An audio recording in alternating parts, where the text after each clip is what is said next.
Tommy, I just moved, and so this is like the first time. This is the first time I'm not like standing up and or like packing things up, Uh, or like actually in a pretty decently organized room, um, which I'm really proud of.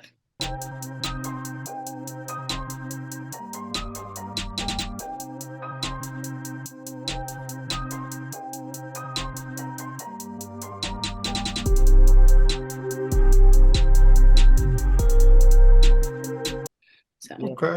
and I'm in the process of moving, so it's Everybody moving. a lot of yeah. change. Make it moving, making moves, all of the above. There we go. There we go. Well, welcome back, Obsidian Strength family. This is the Obsidian Strength podcast. Alex Christina. My co-host is Clene Cameron.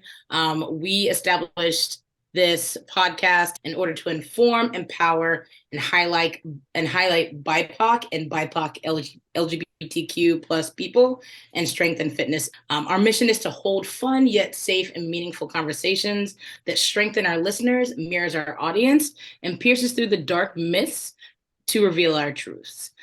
We welcome here Tommy Burns. How are you doing today? Super, super fantastic. Doing really Good. well. Thank you for having me today.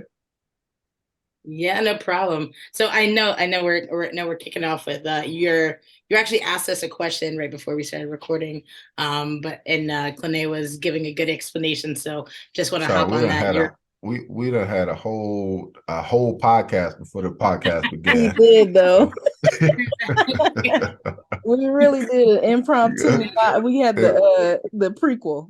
right, right. Tommy, do you mind repeating that last question that you had about Absolutely. the What name? what yeah, what inspired the name Obsidian Strength?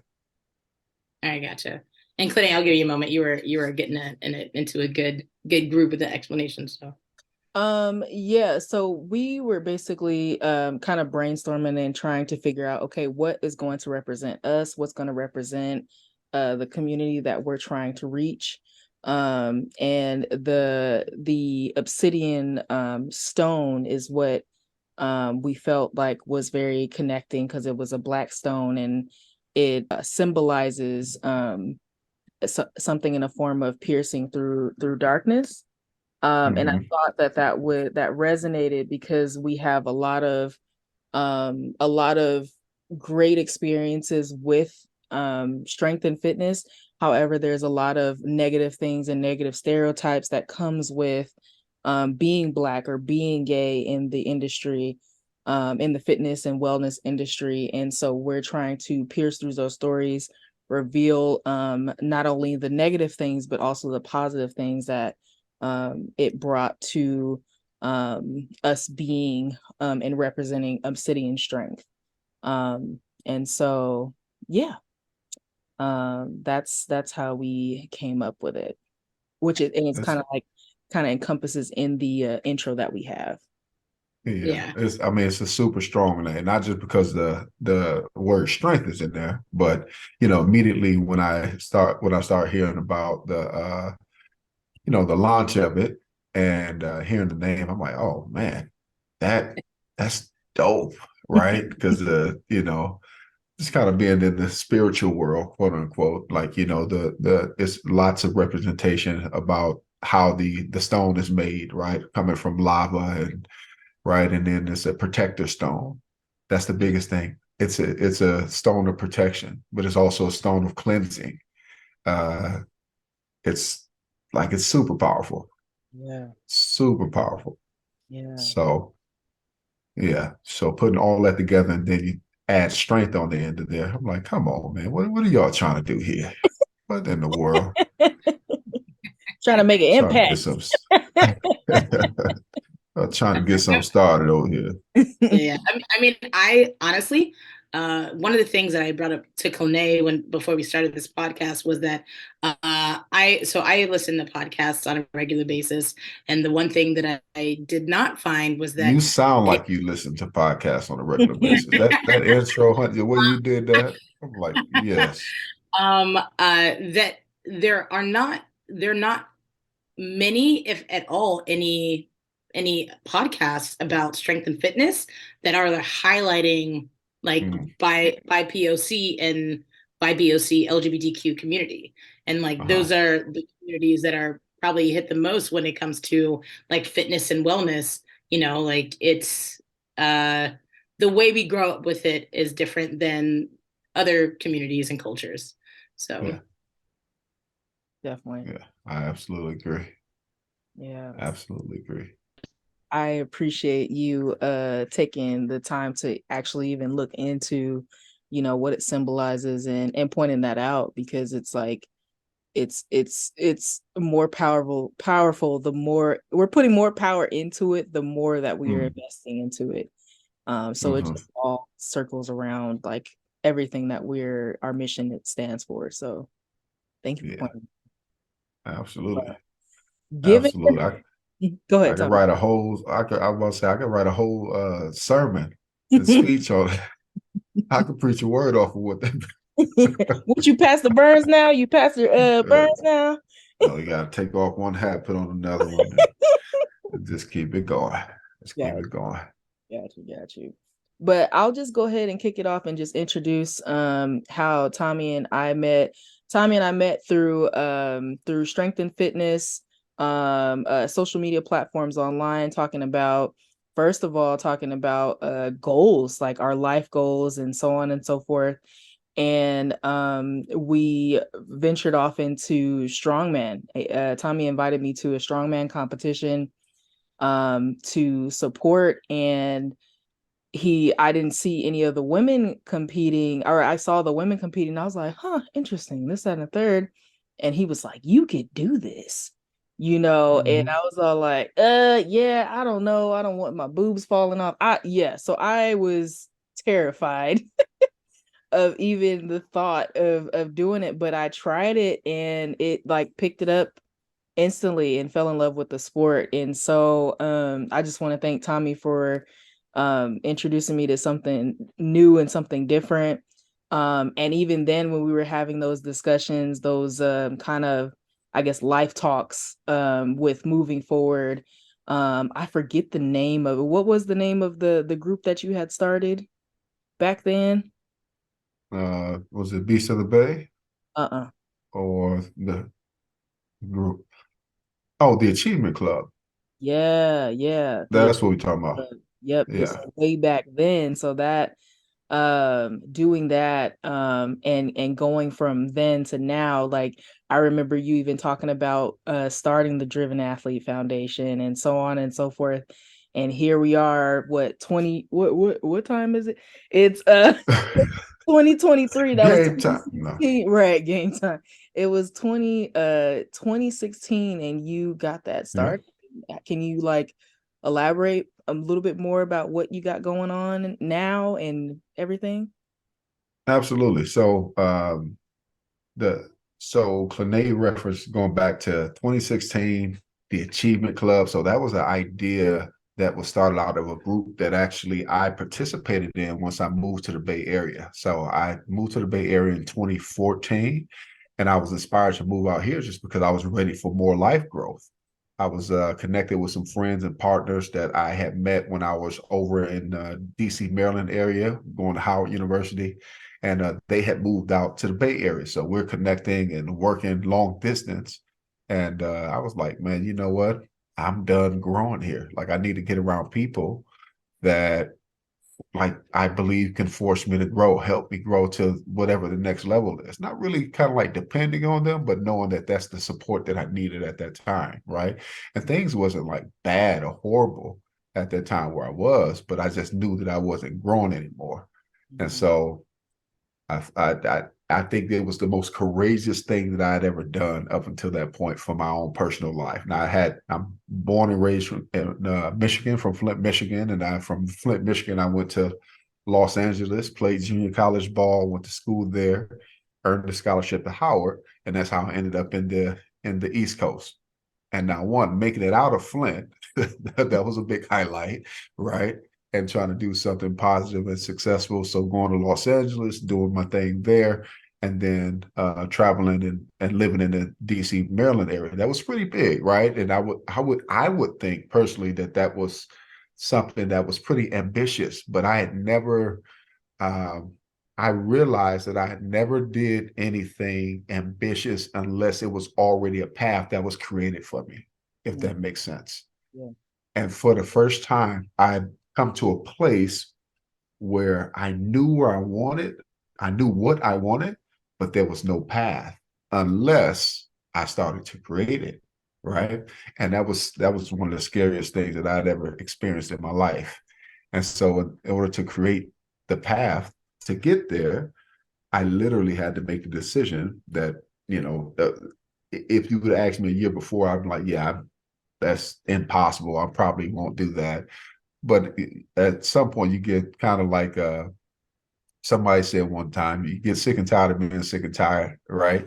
And you get to a place in life where you're like, you know what?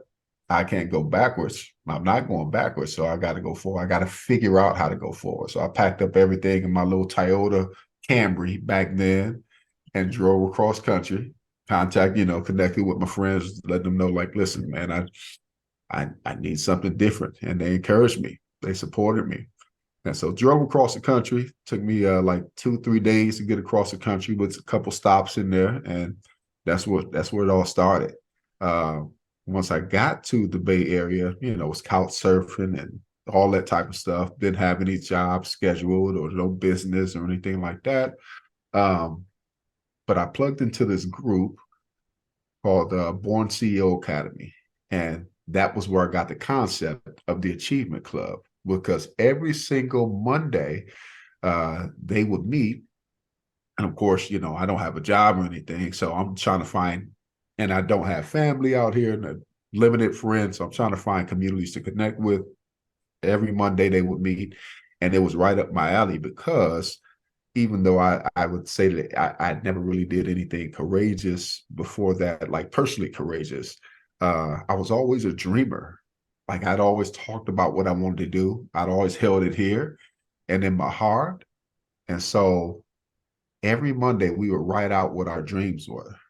We'd take like 5-10 minutes and we write out what our visions were. That was like the most consistent thing. And so for 8 months, that's what I did. Every Monday, taking the time to get crystal clear on what my vision was. Now, right before I moved from the East Coast, I had participated in my very first strongman competition. And that was a desire that I had since 7 years old. And so in doing that, once I got to the West Coast, I was uncertain about many things, except I would figure out how to continue participating in strongman. And so as I'm writing this stuff every single Monday, strongman was always included in there, about how I wanted to become the first Black world's strongest man, or how I wanted to open the doors for people, of color to do this thing, to prove their strength to themselves, right? And so it got crystal clear after 8 months of doing it. And so inside of that was also the vision of having this nonprofit that supported athletes and entertainers and empowered them and provided the resources for them, which has now gotten very crystal clear for me that it's really still inside of my world of strength, because I started thinking, man, what if something like what I wanted to do was available, in my city when I was young? What could I have done? What could I have become? Like, I was one of those kids. I wasn't a bad kid at all. I was always big Tommy Burns, right? But I was a kid that went to high school and went every single day, but still had like a 1.6 GPA because all I wanted to do was go lift weights, right? And so that was always ingrained in me. So what if there was something like what I wanted to create or what I wanted to be a part of available when I was young and when I was a kid? So basically, long story, longer, is that this was created for the 17, 16, 15-year-old Big Tommy Burns. And now we call it the Driven Athlete Foundation, which is our nonprofit. Yeah. No, that's amazing.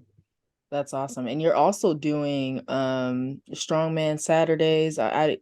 and everything like that. Like, you've established a great deal. Like, it went from an idea out in Hayward with Mike West to evolving and creating your own clientele base and hosting, events. You've hosted at least 10 to 15 events since then, right? Yeah, we're on local events. We're on number 22 and counting in 7 years. Wow. So put that in perspective, it's the average promoter would probably promote 1 to 2 events a year, right? So in 7 years, they would have maybe somewhere between 7 to 14, and we just had our 22nd competition like 2 weeks ago. So Wait, so what does that make it? Does that make it like once every other? Is that like once every like 3 weeks? on average, like 3 to 4 a year. Oh, So wow. every 3, 4 months having a competition once you average them out. Yeah. And we were, yeah, so, things started to shift. It started off pretty, so before I tell all of that story, I had to say, Clene said a lot of great things about me. But for me, Clene is a very special person in my story and in my life because there's a philosophy in leadership that's called the second follower, right? And the second follower, it means that the person that's the visionary, they go and they start the thing, right? And most people, when we talk about that path that's not created, most people look at the visionary like they're crazy. Like, what the heck are they doing? Right. And it's not until the second follower joins the visionary that it creates social proof. And finally, people start to go from, what the heck are they doing to, hold on, what are they doing? There's something over there. Right. It's a little different. Yeah. Right. Because now there's two of them. So the second follower is really the true leader of a movement. And so when I first we started talking about the Achievement Club. And so Clene and I connected with each other. We were writing our visions. We had continued that path of what Born CEO Academy had gave me, which was meeting up, getting crystal clear on what our visions were, what we wanted to create in this world, right? Who we wanted to become in this world. And I had already made that courageous ass step to pack up everything and move across the country. So after that courageous step, I couldn't take less courageous steps. Right? I couldn't go back to just being the person that talked about what they wanted to do. And so I actually had to put some action because I was going to get it creates personal frustration when you get so built up with something, right? And you don't make progress with it. And you know that you could, or you know that you could at least be trying to figure it out, right? And you don't. And you look up and a week has passed, and a month has passed, and a year has passed, and another. And finally, you get so fed up with yourself, you're like, all right, all right.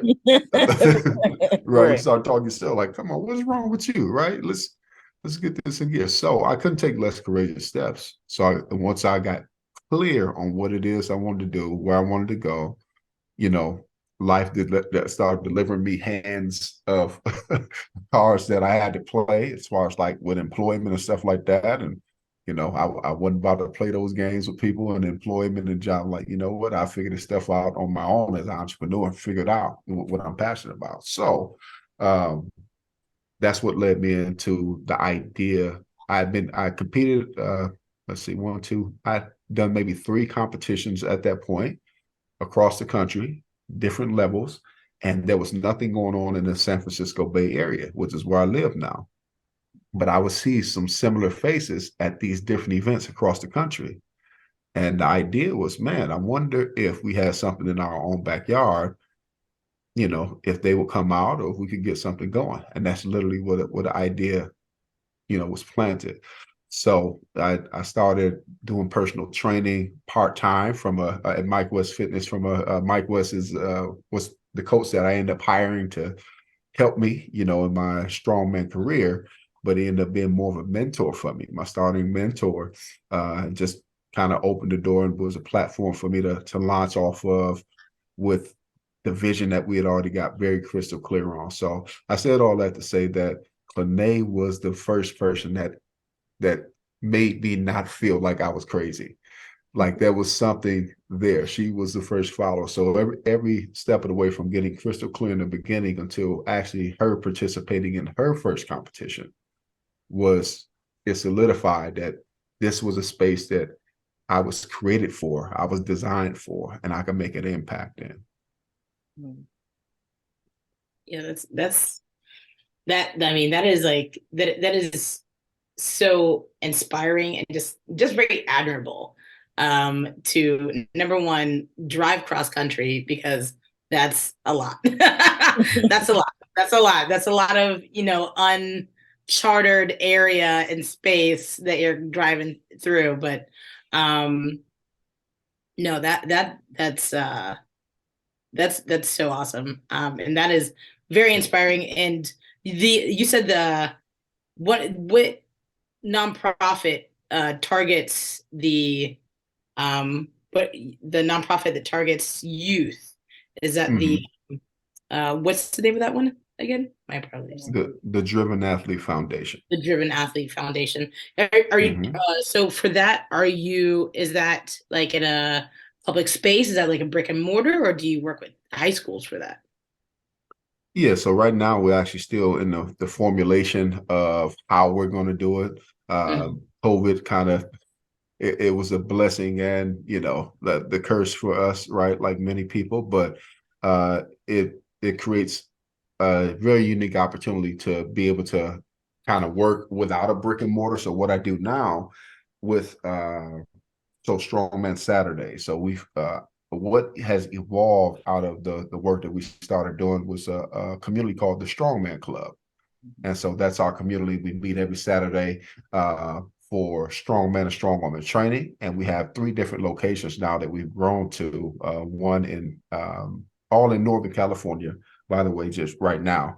But one of them in Hayward, California, one in Daly City, California, and one in Sacramento, California. And so with the Strongman Club, what I do is just partner with gyms that are already established, rent out their space or part of their space on Saturdays, every month, monthly. And people in that community that's close to those gyms, they meet up for training. So they get together and there'll be some established athletes there so they could, new people can have the proper technique and coaching and things like that. People can feel comfortable because it's not standard gym equipment. When you talk about lifting logs and stones and boulders and pulling trucks and all that type of stuff. And so you get messed up pretty bad if you, you know what I mean? Don't have somebody there to teach you what to do and how to do it properly. And so the nonprofit comes into play because we wanted to serve youth as well. Like I was one of those kids that if I, if all I could do was lift weights, man, I never would have played football. I probably never would have did a lot of stuff because I'd have been in the place that I wanted to be, right? And I think that a lot of us are pushed in certain directions because that has been the path that's been created for us, right? Especially, we talk about a guy like growing up my size. I went into high school easily 250, 260. Has always been Big Tommy Burns, always been recruited to play football. I was 160 pounds at 8 years old, so I literally have always been Big Tommy Burns and always encouraged, has always been encouraged to like play football and, do these different things, right? And I end up doing them. I didn't play football till 11th grade of high school. Didn't even watch it before then, but it was some positive peer pressure that went into that.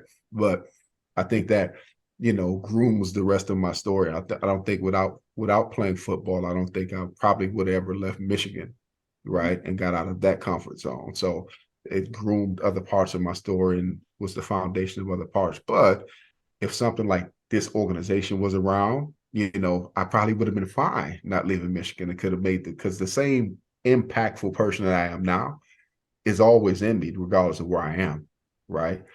So for organization like the Strongman Club and the Driven Athlete Foundation was around when I was young, then it would have been impact in that part of the country, right? So so we have we host a plethora of competitions throughout the year, and what we do with the Driven Athlete Foundation is we host America's Strongest Teen competition. So teens from the ages of 12 years old up to 19, well 18 technically, right? But 19 you could be an America's Strongest Teen if you've aged in that time, that you've won a contest and got your invitation. So we host that annually right now with Strongman Corporation, which is the largest strongman organization on the planet. And so we want to create a platform for teens and youth that, lift weights, train, want to be strong. There's another thing that's happening as well I guess in this time and space in the world. Like it is fascinating to see. This was the first year that I ever went to the gym and still had to wait for machines and all that type of stuff way into like late April or May. Normally that happens around like week 8 of the new year, week 9 of the new year, like it starts to clear out, right? And so that also lets me know that this thing about lifting weights and being your stronger self, even if people are just in there socializing, like it's becoming a more acceptable thing than when we were coming up and when we were growing up. Like people are finding like the gym to be kind of that place of, connecting and socializing, but also getting strong. And as we can see in the influencer world, if you get strong, you get the likes, right? You get the attention, which could be a positive and detrimental thing. But I think attention is the most powerful drug of today, right? Attention. So yeah, it's pretty fascinating where we are in the world right now. But we wanted to take that and try to draw that into more just a more positive way, especially for youth, teens, and people that are about what we're about. Yeah, I'm really waiting for them to do a physical 100 America version. Oh, man, that was so good. I saw that, and that was so good. So, Clinae, did you see physical? So, physical 100 is ultimately a whole fitness competition that was based in Korea, but it was Netflix. Like anybody from there was like an American baseball player who went over to Korea and was playing. You had anywhere from like dancers, CrossFit people, fitness models. It did not matter. It was like bodybuilding people. It did not matter. They had everybody in there, and then they just kept on giving them competitions. Some of them were individuals, some of them were team, and then that's how they kind of got eliminated. But it was just very eye-opening that like people who were like, had like that didn't look like a threat even after the first trial, which was seeing how long you could hang from a bar. Hang from a bar. The people who were like, oh yeah, that person's not a competition. Oh no, but after the first round, people were a competition. So when you're talking about like the strong man and that you're building this community, that's in my head, that's what it brings. I was like, oh yeah, different. It doesn't matter whether you're a fitness model, whether you're doing parkour, doesn't matter. Like it is in some way, shape, or form. It's like who's the best, and so that's what that brought up for. That's what I thought. And that's a great point too, because we've knows after 7 years of doing this, I realized that this thing is just a big melting pot, right? You have people that come every single week to training or different competitions over the years, and you would be surprised at what these people do, like what their professional life was or what their life experience is, right? You could have somebody that's a janitor, training every week with somebody that's for instance, we have somebody that is literally a nuclear physicist at Berkeley that participating. He's a master's athlete, 58 years old, been competing for a few years with us and shows up at Strongman Saturday. We also have attorneys, people that's high class attorneys out here in the Bay Area, and people that's metal workers and fabrication guys, and you know, uh, all these different lifestyles that come together in this melting pot, right? But also, it's a place where and see, the values have to be there, right? Where it can become that, because if the values aren't there, then it becomes a lot of the same person or the same group, right? And the values for us is building strength and building community. That's it, right? So when COVID happened, so we talked about Mike West, where I got my start. So right after Mike West, I started looking for my own spot. And so kind of had a sort of semi-private spot that I found that was a part of a CrossFit gym. And it was going well. And then COVID happened. We were actually looking for our next building, like our own building. And then COVID happened. Yeah. So what ended up happening is, in the scramble of everything, of course, end up taking all of the clients that I had who would stick around, end up taking them remote. And I was doing, these remote, no equipment workouts 2 times a day on Zoom. Just I was tired, child. That's what I was. I'm doing the workouts with them, because I'm just trying to figure it out, right? Like, man, if they don't have this, okay, they can grab this chair, and right.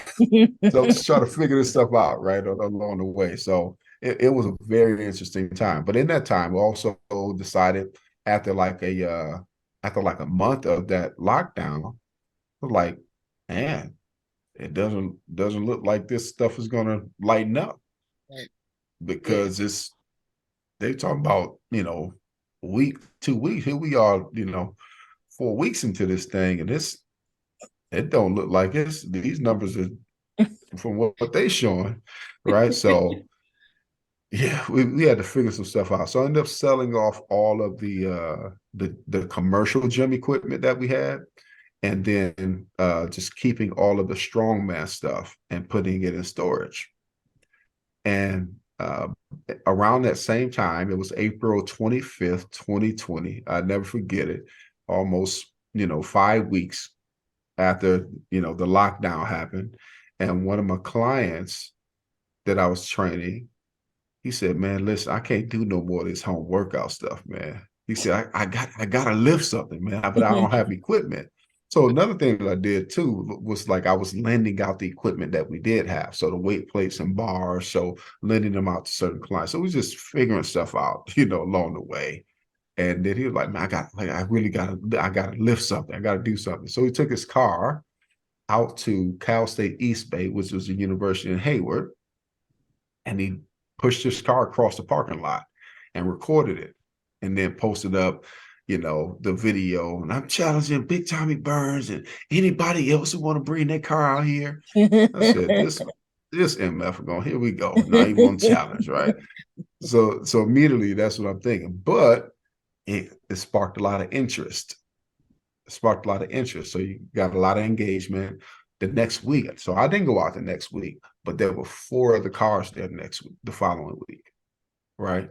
Immediately I said, there's something here, right? And that was, I think, what brings that up for me is that that visionary thing, right? Again, I can't take less courageous steps, right? After traveling across the country, like, once you do one courageous thing, you kind of feel like a shell of yourself if you go to doing less courageous things, right? And so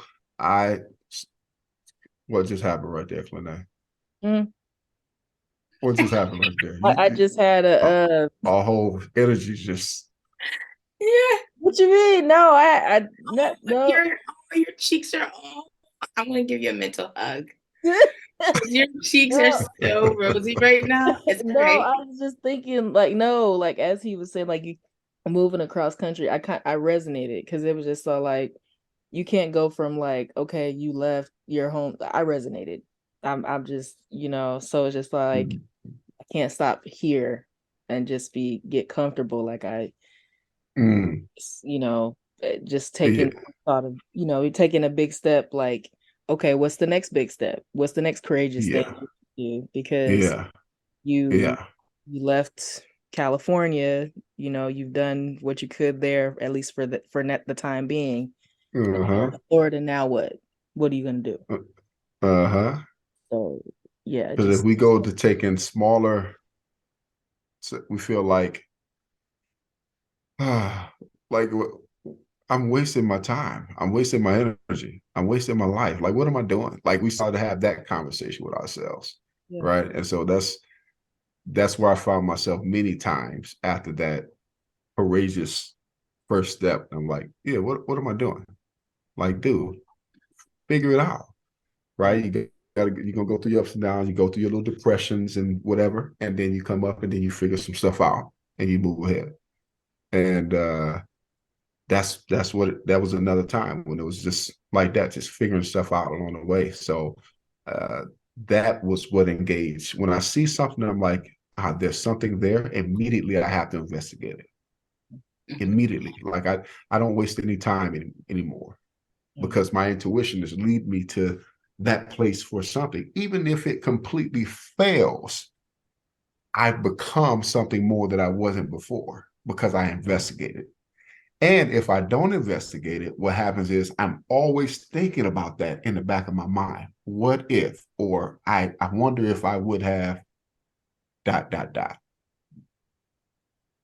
Yeah. Like, and so I became a person that was like, yeah, no more of that.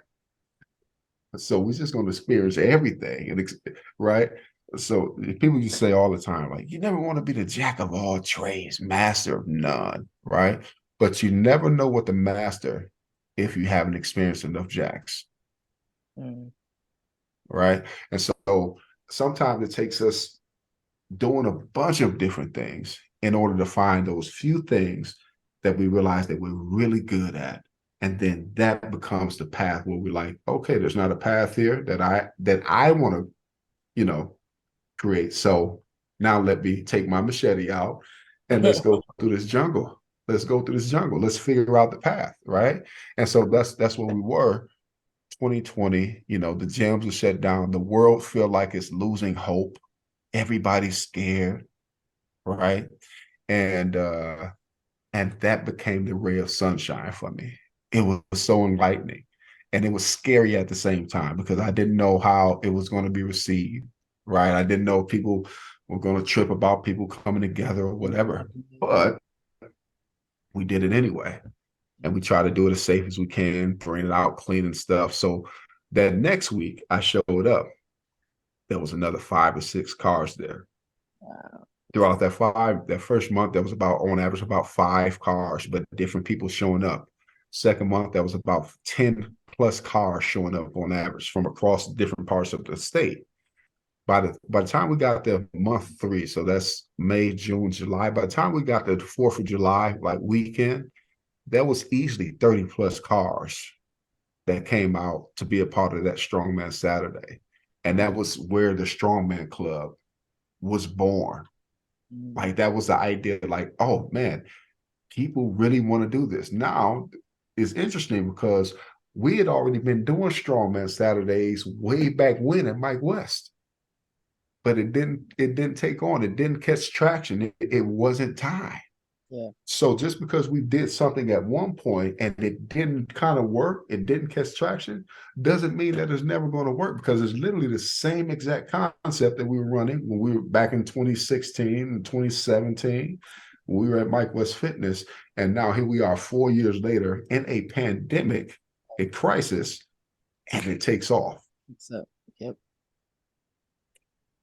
I forgot what my point was with that, but yeah, that's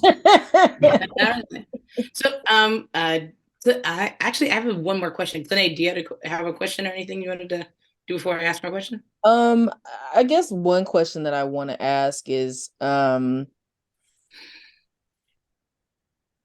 had many, but I'm trying to think of like what the main one was. My question is, what was your biggest challenge or fear that you faced? Like where was the point? Because it didn't seem like the pandemic was rock bottom for you. It seemed like what was that point where you were just like, all right, I got to get out of this. I got to figure something out. I got to, like, what was let me rephrase it.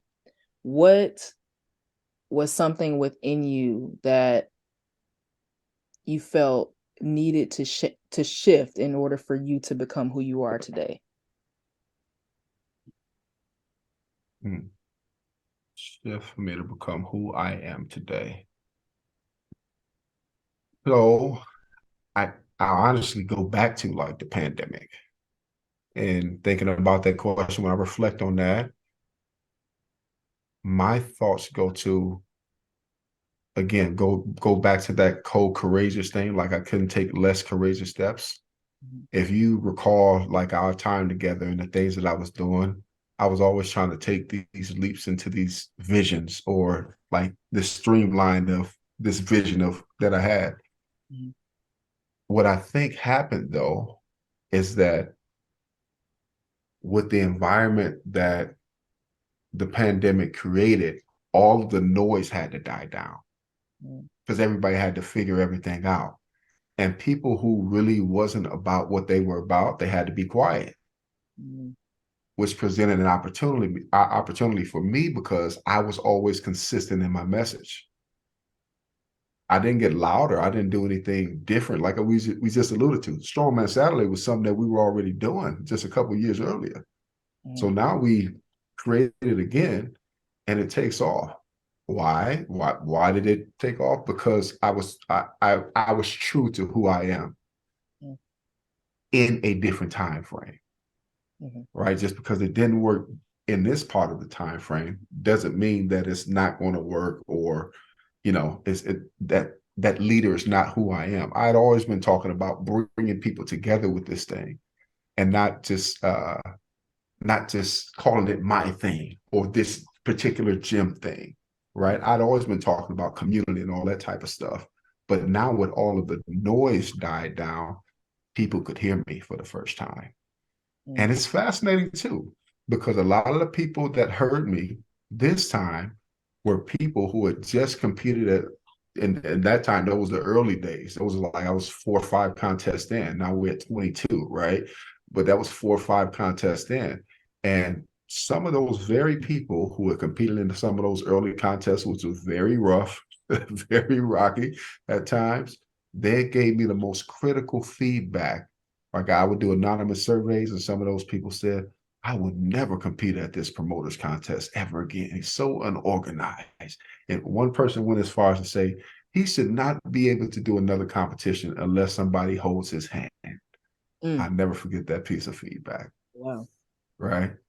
And that was one of the experiencing those things were some of the most testing and trying things. I remember 2019 was probably the roughest year that I had up until that point, because I was preparing for success, just kind of stair-stepping success. Our first competition, we had 16 athletes there. We had another competition later that year, 12 athletes. The following year, so that's 2017, 2018, we had 26 athletes that showed up. 2019, I'm preparing for 50. There's 104 people that signed up. It's a whole different set of systems that you have to run with that amount of people that I don't know about yet, because I wasn't a pro strongman. I also didn't have a person in the market that had done competitions who could show me, say, this is what you need for this and this is what you need for that. Like in other markets, that's what I learned that people would normally do. They kind of mentor by something, but there was nobody to do that with. So there was nobody I was bouncing ideas off of. So we literally just coming together. I was talking with Lene a lot about this stuff, talk with Mike West about this stuff, and we literally just trying to come up with these things to run these competitions, right?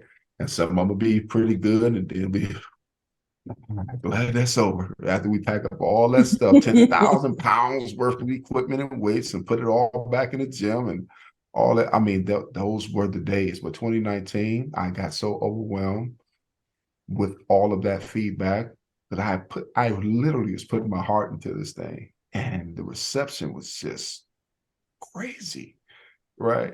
And people talking about, he should not be, and they will go right down the street to another competition to somebody that don't look like me, and they would run the shittiest competition ever, and they would not say one word to those people. And see, those are the type of things that I knew was going on, right? Mhm. Because I would watch it. I would be at the competitions and I would see it. Not one piece of feedback, not one piece of, and so for me, I guess maybe the mistake, but also the blessing was I would be open to the feedback. So I would send out anonymous surveys to get the feedback. And this is why they felt so courageous to say these type of things. Because they were anonymous. Because they were anonymous, which was a good thing. Because you know what I've done? I've screenshotted those pieces of feedback and I've kept them all these years. Because now when we get the feedback, they say that those the best competitions that they've ever been to. Mm. Some of those same exact people that posted those pieces of feedback back in 2019, when the pandemic happened and everything shut down, all of the gyms shut down. There were no competitions going on, but there was this Strongman Saturday thing that, this promoter that needed to be handheld where competitions was still putting on, still trying to move forward with. And it took a lot of them a minute for them to come out, but because everybody else across the state was coming out, of course, they had to come out and test it out. And so Mhm. they would come out, they tested it out, they experienced it. It was a different feel. It was what I intended for it to be in the beginning. And that's what they felt. And those people, I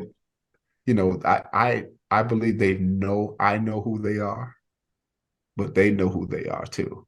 Mm. And instead of, coming to that place and saying, you know what, I'm gonna kind of hold them at a distance, or I ain't gonna, man, I embraced them, loved on them once they came out, showed them so much love. And many of them have been coming out ever since then. In fact, some of them have become the biggest supporters monetarily and financially. Like we did all of the COVID stuff for free. Like for like 10 months, we ran Strongman Saturday on my dime, like out of storage and all that type of stuff, and going to pick up stuff, take it, set it up. And then by the time we start taking up like donations, I'm thinking people going to lend like, $10, $20. Well, those people who I know said those particular pieces of feedback, they would Venmo me like $200 or $300. They put in the jar $200, right? And that was their way of letting me know I was wrong. Your I apology. was wrong about you. I was wrong about this. They probably didn't think that you were going to continue, because I feel like being an athlete and a Black athlete at that, I'm gonna go ahead and say it. Being a Black athlete in a predominantly white or non BIPOC sport, it's like there's automatic doubt. And it's like across the board, with that. And for you to not only compete, what is this big Black man doing competing? Mm-hmm. Now he's hosting. Wait, what's Mm-hmm. going on? So it's just so like uh, I don't really care if I get the flack or what have you, but it's just like we're calling you know eh, calling it what it is. Oh, what it is. And to even take it to a broader perspective, the person who owns the Strongman Corporation is a Black woman. Mm-hmm. So it's just all like, even from that scope, seeing how much people complained and nagged and said how this is the worst, blah blah blah, and this and that, Mm-hmm. but it's still the number one and the largest corporation in Mm-hmm. the world. And so I just find that it's very interesting. And I'm grateful that there are people who kind of, they, kind of put, not necessarily put their foot in their mouth, but they acknowledged that they were wrong in a sense by Mm-hmm. supporting. Mm-hmm. Yeah. Um, it's just like it's it's a it's appreciated. However, it just sucks that it because of the color of my skin, or because of the color of your skin, that's the feedback that you get, It takes all of that, right? right, We don't get the privilege of, oh, it's just their first competition. Oh, it's just the beginning. right. No, we got to have all T's crossed, all I's dotted. Otherwise, oh, they're not qualified to, Mhm. And that's what I was getting at with Alex with our podcast, because like, and this is just be us being completely raw and authentic with what it is. It's just all like, I know Alex has felt it, and I appreciate and thank the Lord that I have her as a co-host, because I'm like, we got to be on our P's and Q's. We Black gay women, like we Mm. like trying to host a podcast, like, and we talking about stuff that's real, like, we have to be on our P's and Q's. But it's just like, at the same time, we had to kind of take a step back and be like, we're human too. Yeah. um and we can still kick ass no matter what. But it's just all like Mm-hmm. acknowledging the fact that we're human, and we can still dominate and do what we need to do to make it be known that we're serious, Yeah. Mm-hmm. so Mm-hmm. yeah, I'm Yeah. proud of you, And Tommy. that, thank you. Thank you. Yeah. Yeah. Thank you for on multiple levels Mhm. for being the person that's saying in the beginning to where we are now. 7 years later, 22 local competitions in, served and supported at the biggest competitions in the world, West Coast Regional Director for Strongman Corporation. Nice. Um, Literally everything that we talked about and wrote out in those early days have come into fruition. And it's still just the beginning, you know. And the challenges don't subside either. Like there's still, of course, the challenge, especially now that I'm a brother with some influence and position. Like I don't seek that stuff, right? It comes because of the work that I do, right? My foundation is service. If I serve well, then everything else will All in place. eventually open up, right? But because people think that you know, I guess the rest of the way that the world naturally runs is, you got to climb this ladder. You got to be about yourself. You got to be about, no, I'm trying to serve and support as many people as possible. And then the opportunities, the doors open and the opportunities come. And so now, people have to almost answer to me, so to speak, or like I'm in a position where, I'm kind of like required to be at certain competitions. Mm. And people don't want me there. As long as we're peers, we're cool. But now it's like, oh, you gotta have Tommy at your comp if you want to run this style of comp. No, no, we're good. We'll do it unlicensed. We'll do it unsanctioned. We'll do it We'll do unsanctioned. I Wow. mean, yeah. so So I don't know. I don't know about you, Tommy, but I love when they don't want me there because I really do thrive on awkward situations. And I'm like, duly noted. I will be there, even if it's only for 10 mhm, minutes, because I just need to make sure that these, like, need to make sure, like, hey, these people are being taken care of. And the other day, like, if you're going to have, like, even like if you have a like type thing being thrown and like it's not under you, someone's going to still use that in reference to you at some point.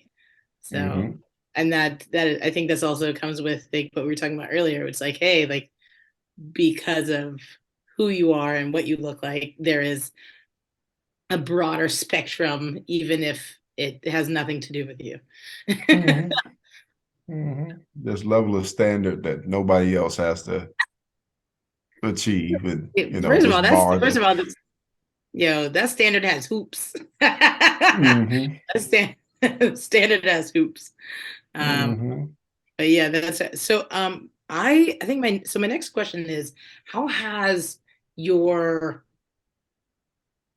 how has all this fitness and this journey and these nonprofits and you creating and your path, how has that now influenced you and now you're raising your own family and now you are and like how has that been affected with how you've now like you're all about intuition and you've understood that and now teaching it to your family ultimately. Mm. Mm-hmm. Mm-hmm. That's good. It's kind of it's when I use the word balance, I'm not talking about like life balance. It's more of a harmony, right? kind of like harmony between us as a family, the work that I do, and these different roles that I have become inside of the community, inside of my family, and inside of the world in general. So, um, and all of it is phasal as well, which means that like all of it shifts and change. And during COVID, the word became pivot, right? Like everybody's talking about pivot. Like you got to be able to. No, you literally at any moment in time, I believe, have to be in harmony with yourself to know that, regardless of what the result is looking like, um, I, I'm able to pivot or keep going or just really be in harmony with yourself. So the word is harmony with my family, with my work, um, because there's things that I'm still learning as a new husband, right? As a new father. My son is 2 years old now. We got a little bun in the oven that'll be here in August, a little girl. So very excited about that as well. But as a new husband, as a new father, and in this place of life, like I'm still learning different things about myself that I didn't know before for the 30 plus years that I was a single, man or, um, so um,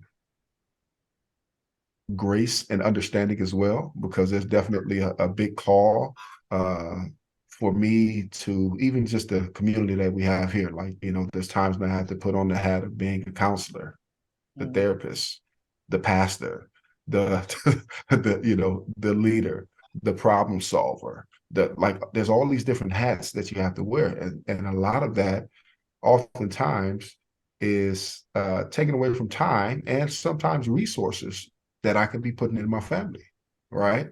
And in the early stages, I would just say, this is who I was and who I've always been, and then after a while, I started to realize how selfish that was, right? And I've had to, we've had to have those conversations and I've had to apologize, right?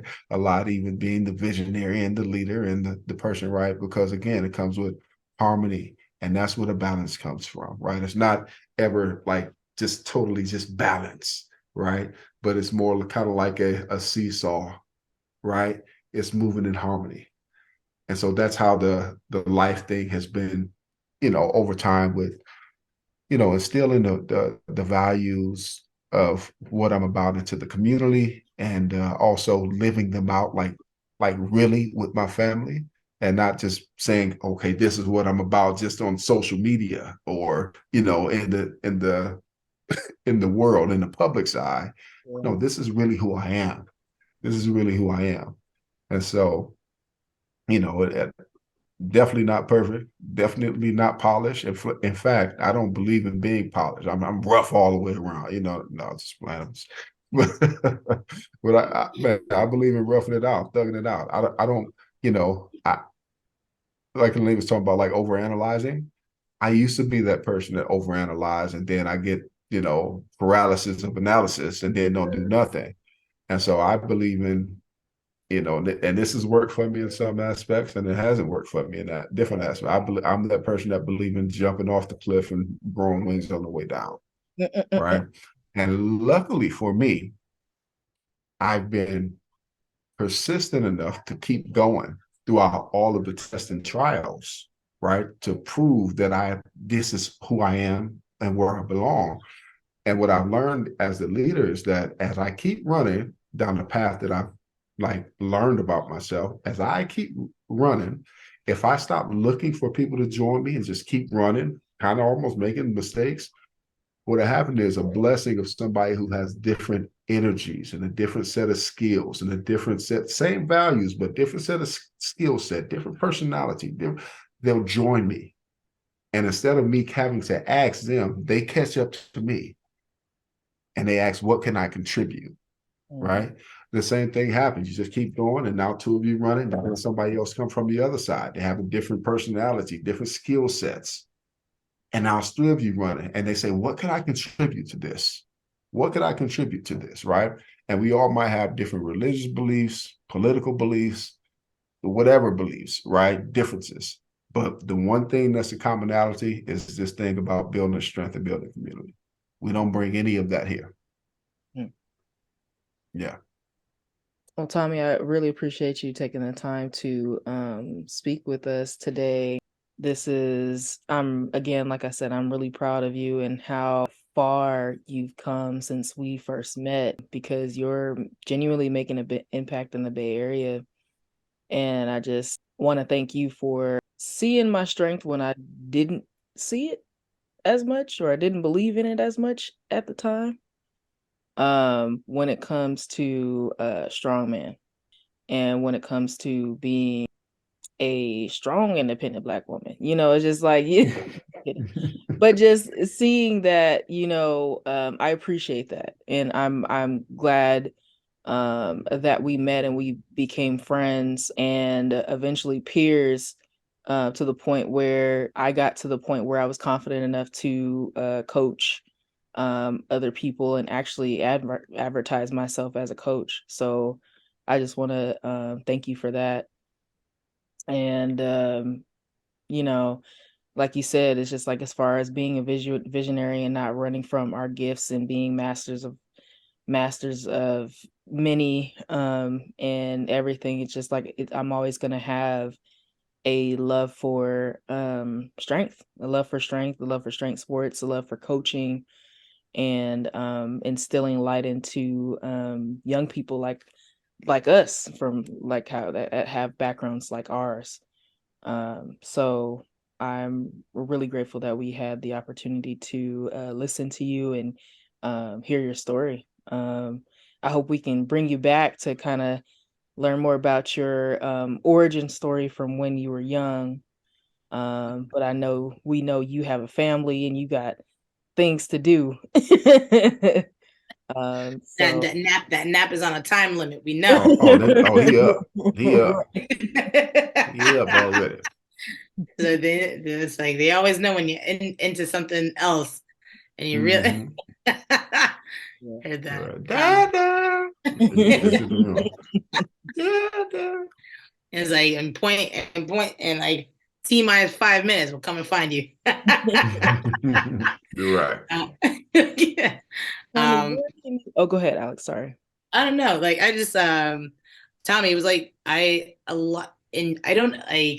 feel like it was very meant to be for you to be our guest on our 8th episode. There's a lot of things that you covered just in like the story of just how you really just got started, especially with like moving, taking a big jump, a big risk with like moving, but also just at the end of the day, like you stayed true and authentic to your intuition at the end of the day. And that has really kind of pulled through. I know myself personally, I definitely overthink. And so I like, my first thought is always intuition, but then I overthink that and then I get lost and I forget what option was an intuition and what option was what I forced myself into. And then and it's a whole spiral. It's a whole circling of the drain here. But I think recently I've just thought more about, hey, what if I did something more aligned with what I feel moved to do, and just like you speaking on how that has kind of come and helped you grow who you are, helped you to like find your people, your community, your family, that really kind of resonates with me, and I appreciate you sharing that. And yeah, I'm excited. I'm excited. I'm just gonna come into the Bay Area for like one day, and we'll do it, and we'll one Saturday, and we'll just do it. And then I have them just like put me in a suitcase and ship me back, because I know I'm gonna be tired. I'm like, I don't want to go through TSA, nothing. Just zip me up in a suitcase. Just zip you up. Ship me back. But yeah, no, still, thank you for sharing.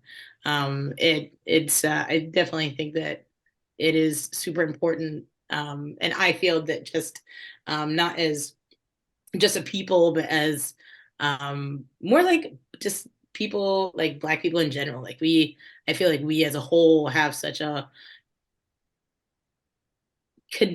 like a different connection to our intuition and to our spirits than most. But it gets drowned out sometimes. And what you, as you said, it's not that you were yelling when the pandemic just happened. It's just that everybody else quieted down, and your voice, and people were like, "Oh, this is what he's doing." And I think that in a figurative sense is what sometimes needs to happen just in life, is just get to have everything else quiet down to figure out, hey, let me just turn, like, which way am I going? Okay, left, great, we're going left. So or to even give others an opportunity who are talented and have gifts an opportunity to shine where most people kind of not necessarily fall, but you have an opportunity to shine in a place where there's darkness. Full circle, I guess. But I like the bet. Oh, that was good. I really like that. I did not see that comment. I was excited about that. All right. So, yeah. All right, Alex, you want to wrap us up? I am still. I want to wrap us up. Yes, I do. Did you have any other questions before we close out? No other questions. Just hey, keep going, rough it out, have your human experiences, but know that you are the SHIT as well, right? So just keep going. Yeah. Even if you lose hair Oh, God. Yes, if you lose. You don't need it. For a few minutes, for a few minutes, it's about as long as you're going. Yeah, you got a couple minutes. Cool cheese. Yay. All right, gotcha. Well, thank you so much, Tommy Burns, Big Tommy Burns. I appreciate you coming on today and sharing your story, and just like sharing you authentically. That is a huge gift that you've given to us. So really appreciate that. And thank you all for our Obsidian Strength podcast fam for listening. Please subscribe and share our podcast.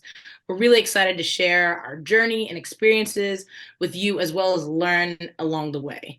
If you're part of the BIPOC community and you would like to share your journey, whether it's strength or fitness or anything in between, please send us an email at info@obsidianstrengthpodcast.com. And remember to follow us on Obsidian Strength Podcast on Instagram, Apple Podcasts, and YouTube. All right. Thank y'all. Appreciate it. Tommy, where can we follow you at? Where can we follow your foundation? All the good stuff. Where can I do an impromptu? Where can you what? So where can I do an impromptu? And then ghost appearance. Ghost appearance. Shut up, Alex. So all of my personal social stuff is at Big Tommy Burns. So whether it be Facebook, Instagram, YouTube, TikTok, all that good stuff. So at Big Tommy Burns, you could follow the community if you want more information about the Strongman Club. So at the Strongman Club, we have a Facebook group. Of course, we have a Instagram page as well. You'll see all of our competitions and trainings up there. Other clips of things that's coming up. We have the next competition that we're doing is America's Strongest Team 2023. It's going to be July 22nd. In Alameda, California. So super excited about that.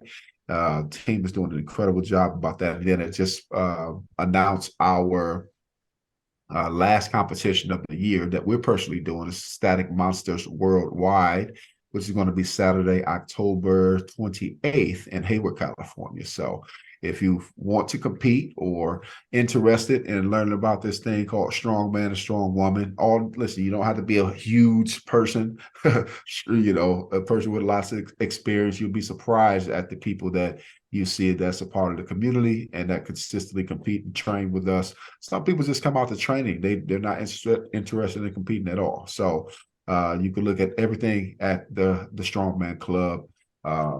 Yeah, for different socials as well. And then the Driven Athlete Foundation is our nonprofit. You can look up the Driven Athlete Foundation.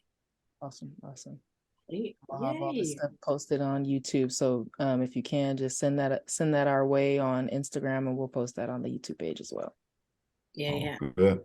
Big long list. Thank you, Tommy. We appreciate you, and keep it going. You keep it going too. Tell Devin and the little people I said hello, and thank you for your time. Absolutely, will do. Thank you. You have a great evening. You're very welcome. Very welcome. I know all this shaking. Get it out. I am ready. I was like low key fidgety, but I was like, all right, we're gonna hold it in. Okay, all right. Peace.